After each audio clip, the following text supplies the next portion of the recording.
Assalamualaikum warahmatullahi wabarakatuh. Kembali lagi bersama saya Tami Sirahayu dalam pembelajaran PPKN kelas 7. Nah, pada video kali ini saya akan membahas mengenai penetapan Pancasila sebagai dasar negara. Masih ingat kan di video sebelumnya saya membahas tentang perumusan Pancasila sebagai dasar negara. Masih ingat juga kan siapa saja tokoh-tokoh perumus dasar negara? Iya, ada Muhammad Yamin, ada Mr. Supomo, dan juga ada Insinyur Soekarno. Nah, kali ini kita akan mempelajari bagaimana sih Pancasila itu bisa disahkan menjadi dasar negara Indonesia hingga saat ini. Nah, sebelum kita menjelaskan tentang detik-detik disahkannya Pancasila sebagai dasar negara, tentunya di video sebelumnya kalian sudah tahu kan kalau misalnya BPUPKI itu menggelar 2 kali sidang. Sidang pertama, yang dimana sidang pertama itu merumuskan dasar negara, dan sidang kedua, di mana sidang kedua itu membahas tentang rancangan undang-undang dasar. Pada akhir sidang pertama, BPUPKI kemudian membentuk panitia kecil di mana Insinyur Soekarno diberikan mandat untuk menjadi pemimpin di panitia tersebut. Tugas dari panitia tersebut adalah untuk mengumpulkan usulan-usulan dari para anggota terkait persiapan kemerdekaan Indonesia. Banyak sekali usulan-usulan yang dibahas, dimulai dari kapan Indonesia merdeka hingga siapa yang akan menjadi kepala negara nantinya. Seperti itu.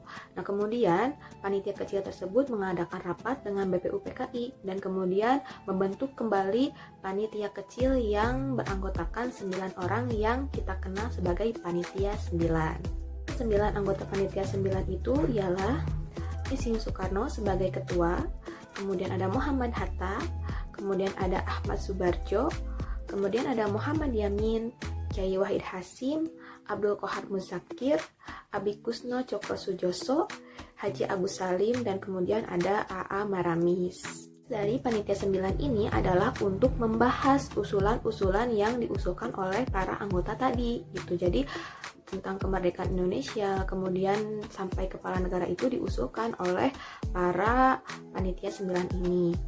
Nah, kemudian pada tanggal 22 Juni 1945 malam, panitia 9 itu kemudian mengadakan rapat di kediaman Insinyur Soekarno di Jalan Pegangsaan Timur nomor 56. Dan kemudian panitia itu mencapai suatu kesepakatan, yakni kesepakatan mengenai rancangan pembukaan hukum dasar atau yang sekarang kita kenal dengan pembukaan Undang-Undang Dasar.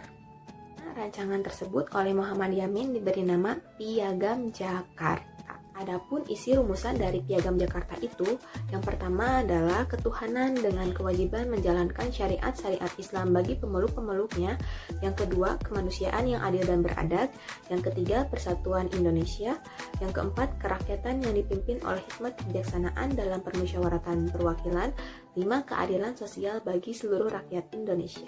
Kemudian pada tanggal 10-17 Juli 1945, BPUPKI menggelar sidang kedua. Di mana pada sidang kedua tersebut, panitia 9 kemudian mengusulkan hasil rancangan hukum dasar yang telah mereka sepakati. Setelah itu, BPUPKI membentuk 3 kepanitiaan. Yang pertama adalah panitia hukum dasar, yang kedua adalah panitia ekonomi, dan yang kedua adalah panitia bela negara. Yang mana panitia hukum dasar itu kemudian diketuai oleh Insinyur Soekarno untuk membahas tentang rancangan hukum dasar itu. Kemudian pada tanggal 14 Juli 1945, Insinyur Soekarno menyampaikan hasil kerja dari panitia hukum dasar. Hasilnya itu ialah tentang rancangan undang-undang dasar yang terdiri dari 3 bagian.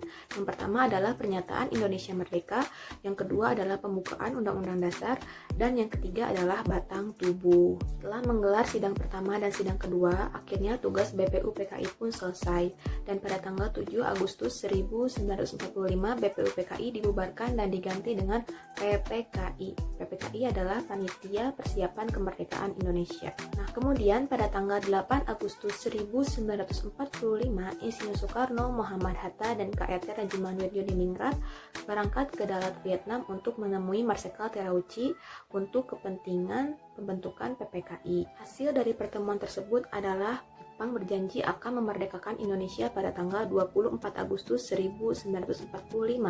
Selain itu, Insinyur Soekarno ditunjuk sebagai Ketua PPKI dan Muhammad Hatta ditunjuk sebagai Wakil Ketua PPKI. Anggota PPKI sendiri itu berjumlah 21 orang anggota, tetapi ditambahkan kembali 6 anggota menjadi 27 anggota tanpa sepengetahuan Jepang.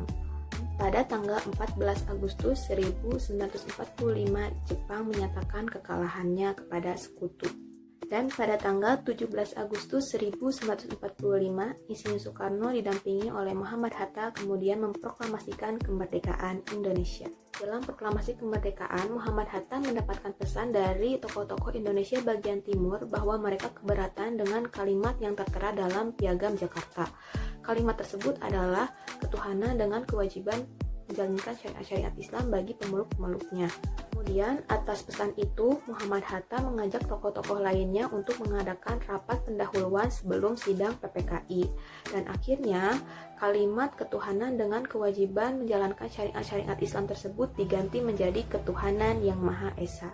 Pada tanggal 18 Agustus 1945 digelarlah sidang PPKI, yang mana hasil dari kesepakatan tersebut disampaikan dalam sidang PPKI. Sidang ini yang kemudian mengesahkan Pancasila sebagai dasar negara, yang mana rumusannya terdapat dalam pembukaan Undang-Undang Dasar alinea keempat. Rumusannya yakni yang pertama, ketuhanan yang Maha Esa.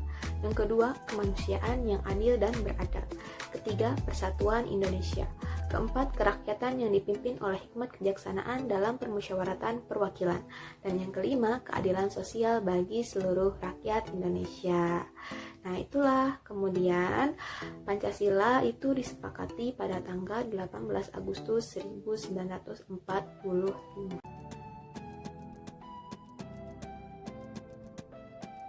Itulah proses dari pembentukan hingga pengesahan Pancasila sebagai dasar negara, di mana pada saat itu para tokoh-tokoh bangsa itu sangat berpengaruh dalam membentuk suatu dasar negara yang kita punya hingga saat ini.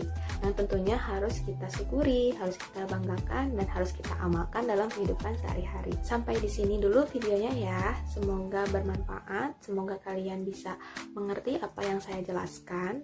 Dan tentunya jangan lupa like, comment, dan subscribe. Terima kasih. Wassalamualaikum warahmatullahi wabarakatuh.